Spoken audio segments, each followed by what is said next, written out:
Okay. All right, James.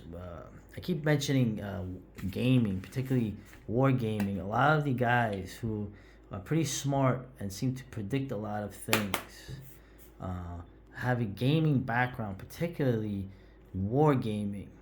Okay, of course, Varg does role playing gaming, and Voxday does computer gaming, and I think Ramsey Paul does a combination. You guys have been right about a lot of things. So, but in terms of wargaming itself, I've gone over these magazines. This is the American style of wargaming. I have not gone over the British style of wargaming.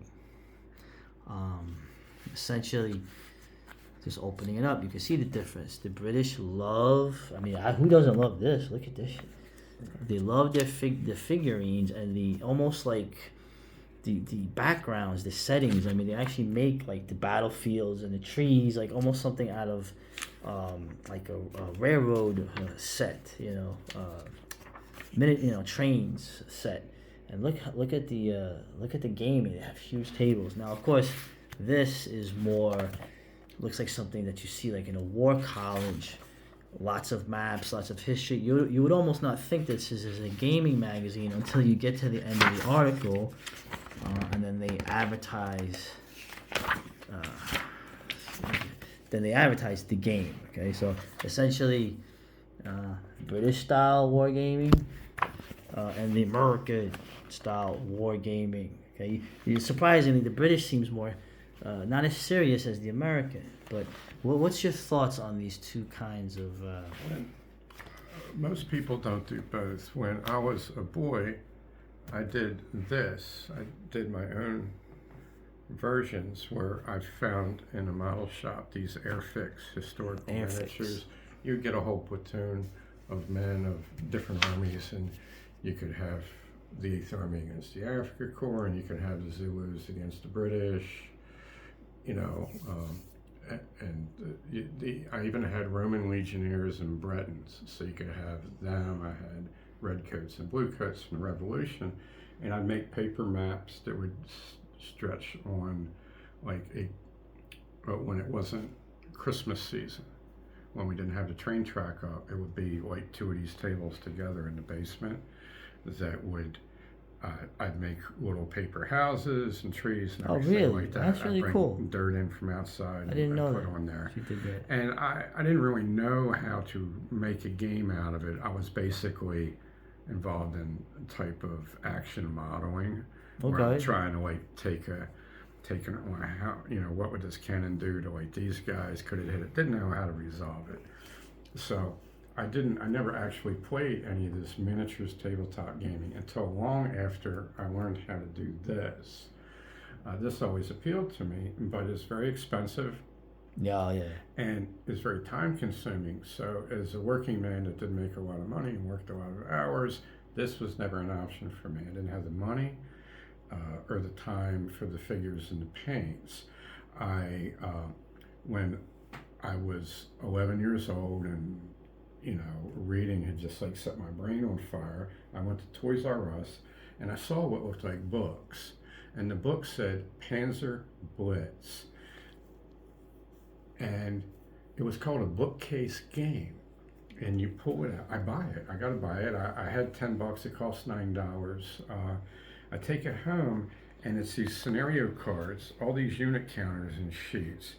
There's these fold-out cardboard maps that are interchangeable that have a hexagonal grid superimposed on them. I learned a whole lot about how the Soviet and German militaries at a platoon and company level operated by reading the scenarios, but I could just not understand how the rules worked.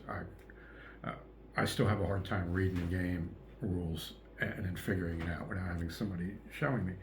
And when our family moved to Pennsylvania, I met a fellow who would become my brother-in-law. I would marry his older sister, and he saw that. He said, "You have an Avalon Hill bookcase game?" And I said, "Yeah." He said, "What? You're from Baltimore and they're made in Baltimore. I mean, do you know these people?" I was like, "What? It's made in Baltimore?" Well, we end up he gets these other nerdy guys, and we start playing these games, and we learn how to play them, and we play Panzer Leader, Squad Leader. There's an expansion for the Arab-Israeli wars, and then we would even have, like, you know, Arabs from the 1970s fighting Germans from the 1940s, and we made the maps bigger and bigger, made our own maps, made up our own games and rules. Once you get the basic odds systems down, how to use dice, not that difficult. And when I moved back to Baltimore, I ended up renting a room, or renting the ground floor of a house below a Jehovah's Witness couple who had a nice little daughter who my dog unfortunately bit, and we had to get rid of the dog. She's a Jehovah's Witness He ran a printing press for Monarch Avalon, Avalon Hill Games. They go back to a game called Tactics and Tactics 2, and then Gettysburg. Right, that's from the 1950s and 60s. Right. That actually.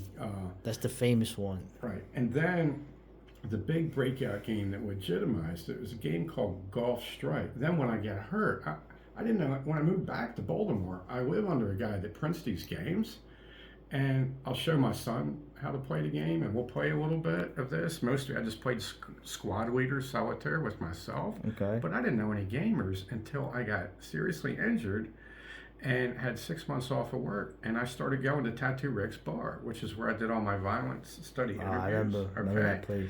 And then I run into Sensei Steve, who runs a wargaming group based on guys, half of whom have come out of this bar, and I joined a wargaming group of, it was about 8, 9 people, and you know, I was a middle of the pack guy. I mean, it's like the top guys like KC, and he designed radar systems for AAI. There's another guy that was he was a metallurgic engineer for the Army. Oh my God! He did battlefield inspections and stuff like that. Brains. You know, I would just be victims for them. Okay, you know, the second tier guys I could beat some of the time.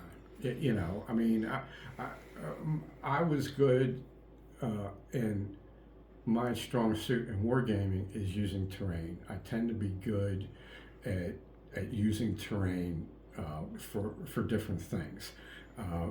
Because I'm weak on math, and I always loved maps. So I spend a lot of time reading the map. Okay. And I usually lose because I miscalculated some odds ratios or something like that. But the Avalon Hill was based on Hartford Road in Northeast Baltimore, 1 block north of the park where the Columbus obelisk was defaced. The first video on my channel was okay. It was right next to, I think, Thies Marine, which finally went out of business like 10 years ago. And then I live underneath of this guy, and then I end up renting a room for 8 years from a guy who you've been to Sensei Steve's basement, where it's just like that's the most intricate war game I've ever seen. And what war is it? It's World War II. In Korea. Well, he'll play me in Korea, of course. Oh yeah. I'm never allowed to play the Holy Allied cause. I have to be like the dirty commie or something like that, which is fine for me because I have a hard time usually understanding what naval and air power rules because they're more intricate. I'm generally like an infantry combat guy. I usually get stuck playing the Russians or the Chinese in any war game. The heroes of the future. You know, but the Monarch Avalon Hill eventually goes out of business after producing maybe 100 games. I owned like 40 of them. It's like the only thing, and they were so cool because they look like a book on your bookshelf. Okay. And they had a great one called Samurai on the feudal Japanese era. Lots of really good games. Their most popular game became Squad Leader and turned into Advanced Squad Leader, became its own weird rabbit hole of World War II squad combat. Okay. Other games like Lock and Load have since, by other companies, treated the subject in a more superior manner. Now, of people that play these, only about 10%, only about 1 in 10 will do these. In America. Right, Yeah. and only about 1 in 100 will also do role playing games. So I'm like one of the weirdos that will do any of them. I'm kind of like a game whore. Right. I don't have much stature in any of the areas, but it's something I like. I've tried designing a few games that I've always lacked the ability to properly develop them. If you're interested in this type of game, Warhammer, not Warhammer 40K, is a basic American. You could go to a Games Workshop, find out where there's a Games Workshop around you, and they'll run you through a game that'll show you basic miniatures rules. Right. Well, that's like the most famous idea of like this kind of wargaming is ironically a science fiction saga war game. Well, but the original Games Workshop game was Warhammer, not which Warhammer 40K. Yeah, Warhammer is which is all the mechanized stuff, which is what people like. Yeah, that's the big one. Yeah. Okay, but the basic Warhammer game I prefer, and it's more like the historical games. And Dungeons and Dragons came out of Chain Mail, which was miniatures rules for Renaissance warfare. Oh.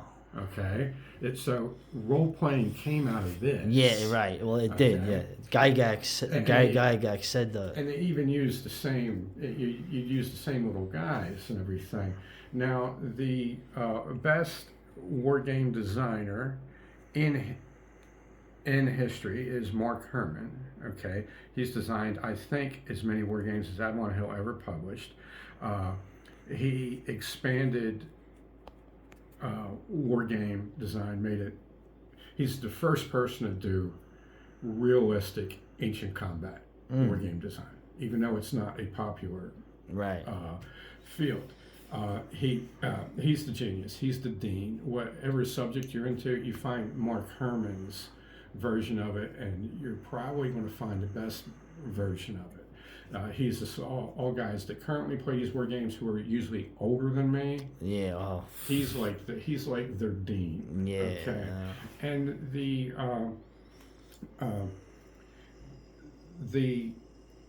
both it got a lot of legitimacy with the military in Desert Storm, because Gulf Strike, which was Sensei Steve's favorite game for a long time, was a simulation done by, and I forget the wargamer, maybe it was Mark Herman, I don't know. This guy designed the Gulf Strike war game, which was an American-Soviet war fought over the Persian Gulf, with Iran the center of operations, which is still the center of fixation for the U.S. military. They used his war game to help wargame the Desert Storm scenario that they used. He actually got credit for that, and it even showed up on some news bits. Interesting.